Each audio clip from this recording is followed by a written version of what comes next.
За ерөнхий сайдаа хоёулаа хэдэн логкод баримтуудыг ярилцъя. Нэгдүгээрт бол та гинт одоо сонгогдсон их хурлын гишүүн биш. 3 удаа сонгогдож байгаа. 2016 оноос хойш 10 дахь жилдээ Монгол Улсын их хурлын гишүүнээр ажиллаж байгаа. Тэгэхээр та сая хэлж штэ цогтөрөл дарахтай мэтгэлцэгтэй гутранг зүйл яриад байна. Бид нар бол өөдрөг гэж. Үнэхээр бид нар өөдрөг байхыг хүсэж байгаа байхгүй. Гэтэл яг энэ одоо өнгөрсөн 10 жилийн нэг нам тэргүүлсэн дангаар бүрдүүлсэнгийн засгийн газрын үйл ажиллагаа чинь өөрөө гутранг байхаас өөр аргагүй байдалд хүртэл нь ард иргэдэг төлөвлөж шин. Өнөөдөр одоо Монгол Улсын жирийн иргэнээс та хэр аз жаргалтай байна вэ? Та өөдрөг байж чадчихэв үү? Та энэ нийгэмдээ шударга осондоо эдийн засгийн хүртээмжит байдалтай сэтгэл хангалуун байна уу гэд асуухад бол ихэнх нь асар их бухимдалтай ууртай байна. Тэм учраас энэ бодит байдлыг гойчилж ярих шаардлагагүй.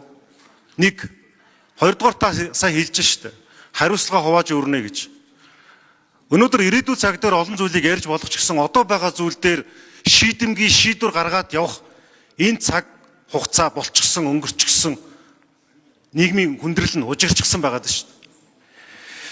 Ерөнхий сайдын ажил хийж байгаагийн тань хувьд бол нэг зүйлийг асууя. Та сая халамж нүдэ олсонгүй нүдэ олохгүй байна гэж хэлээд байна. Тэгвэл яаж яг тэр зорилтод хэсэгт нь тэр 2.4 их 80-ыг хүргэх гээд байгаа юм бэ? За хүргэнэ гэж хэлэх бол хялбар. Зорилго дэвшүүлэх амархан. Гэхдээ эн чинь хэмжих нэгж хугацаа үр дүнгээр явдаг. За та ингээд Монгол Улсын ерөнхий сайдаар одоо нэг улирал болж байна. Улирал гарan болж байна. 2 улирал болж байна одоо. За ерөнхий сайд хариулъя. 1 минут. За шууд 1 минут үргэлжлүүлээ. Эрдэнэ бол гişүн. Дэвшүүлээд байгаа бодлого чинь ямар хугацаанд ямар өгөөж авчрах юм бэ гэдэг нь хариулт хэрэгтэй байгаа байхгүй. 24-өөс 28 оны засгийн газар 578 зүйл заалттай хөгжлийн хөтөлбөр твшүүлсэн. Дунд нь 2-3 ерөнхий сайд солигдлоо. Гэхдээ энд чинь хэмжих нэгж байх хэвээр. Бид ард түмэнд худлаа ярьж болохгүй. Энэ дээр хариулт авъя. Хоёрдугаарт хариуцлагын асуудал. Нийгмийн халамжийн нөгөө талд нийгэмд баялаг бүтээх хүмүүс бизнес эрхлэгчдэд дэмжих бизнес эрхчлөөний хууль яваад байгаа. Та олон талаар чөлөөлөе гэж яриад байгаа. Гэхдээ өнгөрсөн хугацаанд үйлдэл эсвэл энэ бодлогыг тушчаад Монгол улсад хороо хөрөл учруулад байсан энэ эрх мэдэлтэй албан тушаалтай хүмүүст ямар хариуцлага тооцох юм бэ? Өнөөдрийн хугацаанд тооцсон зүйл алга байна. Энэ хоёр дээр та хариултахгүй. За ерөнхий сайд хариулъя. 2 дээр нэмэх 1 минут 3 минут. Монгол улс парламентын засаглалтын орон парламентын баталсан 5 жилийн үндсэн чиглэлийг хэрэгжүүлж байна. 5 жилийн үндсэн чиглэл бол 10 үндэсний үзүүлэлттэй салбарын үндсэн үзүүлэлттэй бүгд индикатортай хэмжих нэгжтэй. Жил болгон гүйцэтгэлээ тайлагнаад явдаг. Би энэ гүйцэтгэлийг тайлагнаж дагуу их хурлд ажиллаа тайлагна. Хуулийн дор ажиллаж байгаа. Миний энэ дэвшүүлж явуулж байгаа бодлогоодыг би бүгдийг хариулах юм болно. Засгийн газрын 100 хоногоор яри. Өнөөдөр би яг 80 хонож байна. 80 хонож байна. Төр иргэддээ итгэж чаддгийн илэрлийг л би үзүүлэе гэж зорж байгаа. Төр иргэддээ итгэж чаддгийг.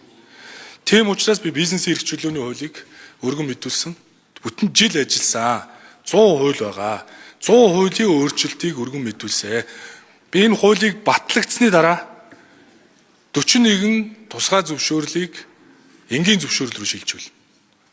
Энэ хууль би батлагдсны дараа 5 жил тусгай зөвшөөрөл олгоод 10 жилээр шууд олгодог шинэ зохицуулалттай болж байгаа учраас эслийн үнэлгээнд суурлаад тусгай зөвшөөрлөө сунгаж байгаа компаниудын тусгай зөвшөөрлийг шууд 10 жилээр сунгана. Энэ бол дандаа чөлөөлтүүд. Хөрөнгө оруулалтын орчин сайжруулна. Хөрөнгө оруулалтын орчин. Сая эдийн засгийн форумд яваад ирлээ. Эдийн засгийн форумд яваад ирлээ. Хөрөнгө оруулагч нартаа хэлцээрүүдийг хийлээ. 120 хүн нэгтгэд ирнэ. Бодиттой хөрөнгө оруулалтыг татах ажлыг хоёрхан салбарт хийнэ. Сэргээгт гэрчмүж хиймэл оюу. Хөрөнгө оруулалт.